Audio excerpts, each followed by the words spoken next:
Tokyo, March 9, 1945. A warm night turned into a furnace. The wind carried flames faster than people could run. Children hid under tatami mats that turned to ash before they could scream. In the distance, the steady hum of engines, B-29 superfortresses, stitched the darkness with lines of glowing fire. And above it all, one man watched a red dot on a map and nodded. Curtis E. LeMay was not insane. He was methodical. He believed in results, and fire delivered results. "Killing Japanese didn't bother me very much," he once said. "It was getting the job done that counted." His voice was flat, factual. The kind of tone you hear from a man describing weather conditions, not moral consequences. They called it Operation Meeting House, but historians remember it as the night Tokyo burned. More than 100,000 dead, a city of wood turned to cinders, and a new chapter in the playbook of modern destruction. The raid worked so well that LeMay redefined the future of war. If one city could be erased overnight, then victory itself could be manufactured, one firestorm at a time. 2 decades later, when asked about using similar tactics against North Vietnam, he uttered the line that would outlive him, open quote, "We can bomb them back into the Stone Age," close quote. To some, it was the ultimate threat. Cold, brutal, honest. To others, it was a confession that America's air power had become a theology and LeMay its high priest. But behind that steel facade, behind the smoke and certainty, lies a deeper question. What happens when a nation builds its morality on the efficiency of destruction? Because for Curtis LeMay, war wasn't chaos. It was order, measured in tonnage, in altitude, in the number of cities that could vanish before breakfast.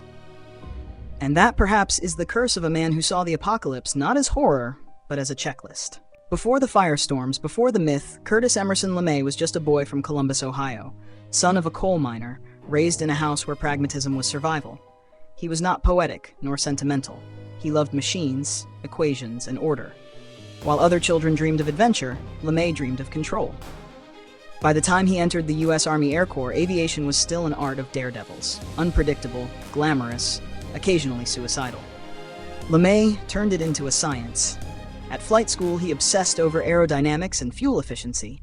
As a young officer, he devised navigation systems that allowed bomber formations to fly through weather so thick pilots couldn't see their own wings. He didn't just fly missions, he engineered them. Then came World War II, and with it, the perfect stage for a man like him.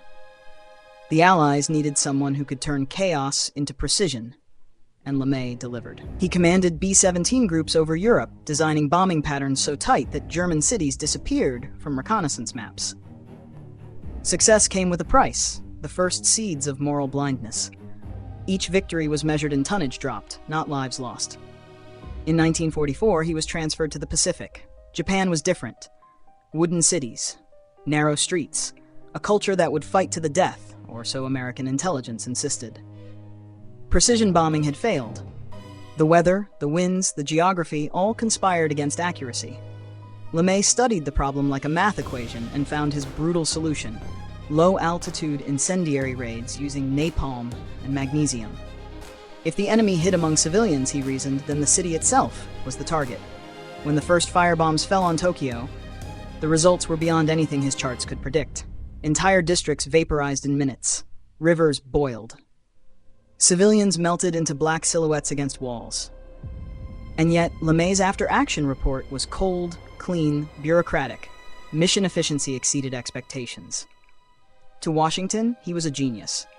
To his men, he was terrifyingly calm, the kind of commander who would light a cigarette while a city burned below. And so, by the war's end, Curtis LeMay had become the embodiment of America's new belief: that technology could substitute for morality, that total destruction could be justified by total victory. He had built a formula, and soon he would apply it again. This time, not with napalm, but with nuclear fire. It began at 12:08 a.m. on March 10, 1945. The first wave of B-29s came in low, just 1,500 feet above the sleeping city, so low that their propellers churned up the smoke from the previous bombers. They weren't carrying explosives this time, but 1,665 tons of M69 incendiary bombs, small cylinders packed with jellied gasoline that clung to skin, wood, and air. The bombs fell in clusters, tumbling through the darkness like glowing seeds. LeMay had stripped the aircraft of defensive guns to make room for more fuel and more fire. "You'll have less weight and more destruction," he told his crews. His strategy was radical, almost suicidal, flying slow, heavy, and low through enemy flak. Yet he calculated it would save time, save bombs, and ironically, save lives by ending the war sooner. What followed was not war. It was a weather event, a firestorm, the most efficient combustion of human life ever engineered. The temperature rose past 1,800 degrees Fahrenheit. Entire neighborhoods ignited simultaneously, merging into a single roaring vortex that sucked oxygen from the streets. People who tried to flee toward the Sumida River found it boiling. Mothers held children who had already turned to ash. From the sky, Tokyo looked like a living organism, veins of fire twisting through its body, then collapsing inward. Crews in the bombers felt the heat through their flight suits, even at 1,500 feet. Some vomited. Others cheered. And LeMay, back at Guam headquarters, marked another red X on the mission board. By dawn, 16 square miles of Tokyo were gone. An estimated 100,000 civilians had been killed, more than Hiroshima, more than Nagasaki. In one night, Curtis LeMay had proven his theory that fire could end wars faster than diplomacy. When reporters later asked him about the raid, he didn't flinch. Open quote, "If we'd lost the war," he said, "we'd all have been prosecuted as war criminals." Close quote. It was not a confession. It was a calculation, a reminder that history is written by the side that burns slower. The firebombing of Tokyo became the blueprint for modern air power: saturation, speed, psychological collapse. It also became the invisible scar on the American conscience, the unspoken proof that victory and atrocity can share the same coordinates on a map. And as the smoke cleared, LeMay's mind was already elsewhere, on how to build a system that could repeat this destruction automatically, globally, and permanently. That system would have a name: the Strategic Air Command. When the war ended, most men went home. Curtis LeMay went to work. In 1948, he took command of a new creation, the Strategic Air Command, SAC, a force designed not just to fight wars, but to end civilizations. At its heart were long-range bombers loaded with atomic weapons, standing by 24 hours a day, 7 days a week. LeMay shaped it into something beyond a military branch. It was a cult of readiness, a machine of permanent apocalypse. He drilled his crews like monks of annihilation. Bombers had to launch within 15 minutes of an alert. Pilots practiced minimum interval takeoffs, roaring down runways just seconds apart, because in the nuclear age, hesitation meant extinction. The slogan was simple, almost poetic in its absurdity: "Peace is our profession." Inside the hardened bunkers of Omaha, LeMay built a command network that stretched across the world. At his peak, he controlled over 1,000 nuclear bombers, 600,000 personnel, and the faith of an entire generation of strategists who believed that survival depended on the threat of instant, total death. He taught America to think in megatons. He also taught it to stop thinking about consequences. LeMay's philosophy was brutally linear. If deterrence fails, destroy them first. He was the original voice of the First Strike Doctrine, a policy so extreme that even President Kennedy reportedly called him the most dangerous man in America. During the Cuban Missile Crisis, LeMay urged Kennedy to bomb Soviet missile sites immediately, mocking diplomacy as weakness. "We're going to be in a damn war anyway," he snapped. "Let's get it over with." For LeMay, restraint was just another word for delay. He saw nuclear weapons not as taboo, but as tools, cleaner, faster, more efficient than firebombs. He didn't lose sleep over moral lines. He erased them. "If you're going to kill the enemy," he once said, "you better be prepared to kill him completely." Under his command, SAC became a living paradox, a system built to prevent war by rehearsing it every day. The Cold War, for LeMay, wasn't about politics. It was logistics. If every bomber could reach Moscow in 8 hours, peace would hold. That was his calculus: terror as equilibrium, destruction as order. But beneath the precision and pride, something darker was taking shape. A doctrine where efficiency replaced ethics, and annihilation became routine. America's skies filled with aircraft that never landed, loaded with death waiting for a signal that, by design, might never come. In the process, LeMay transformed from a wartime hero into the symbol of a new morality, one measured not by what was right, but by what could be vaporized. He had conquered war, but in doing so, he may have also conquered humanity's ability to feel remorse. Curtis LeMay never apologized for anything. To him, morality was a luxury for men who lost wars. His battlefield was the sky, vast, cold, and mathematical. Down below were targets, not people. "You've got to kill people," he once said, "and when you've killed enough of them, they stop fighting." It was a philosophy so brutally honest that it terrified even his allies. In an age when politicians wrapped war in euphemism, LeMay stripped it naked. No surgical strikes, no collateral damage, just raw arithmetic. Enemy capacity versus destruction required. That clarity made him both indispensable and obscene. LeMay's ideology thrived in the post-war boom, when America's industrial might and atomic arsenal merged into a single moral logic. If you have the power to destroy, it is immoral not to use it. This was the theology of deterrence, a faith he preached with the zeal of a man who had already seen hell and found it efficient. But there were cracks in the doctrine. During the Korean War, LeMay ordered saturation bombings that leveled nearly every major city in North Korea. By his own admission, "We burned down just about every town, and yet victory never came." In Vietnam, his calls to bomb them back into the Stone Age became the slogan of frustration, the cry of a military mind fighting a political war it couldn't win. The results were predictable. The jungles burned. Villages vanished. The will of the enemy did not. The world watched America unleash the sky again and recoil. In Washington, LeMay's bluntness became a liability. He mocked diplomacy, despised gradualism, and dismissed public outrage as weakness. When President Johnson sought limited bombing to avoid escalation, LeMay sneered, "You can't fight a war with one hand tied behind your back."